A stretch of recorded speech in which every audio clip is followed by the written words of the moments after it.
Hello guys, good morning. Karon nga adlaw is mag-road trip me going to Yakult. Muni ang pinakadako nga factory sa El Salvador City diri sa Miss Or.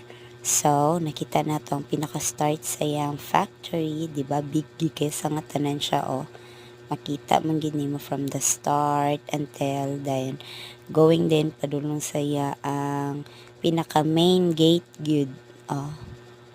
See, nice kayo ang ilang building, kaya as in gid nga fully furnished na gid siya, di ba?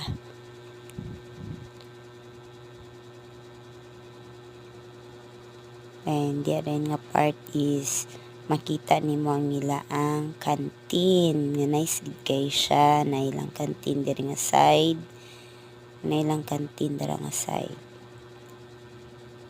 And then na rin sila pinaka main gate dayon nila, di ba?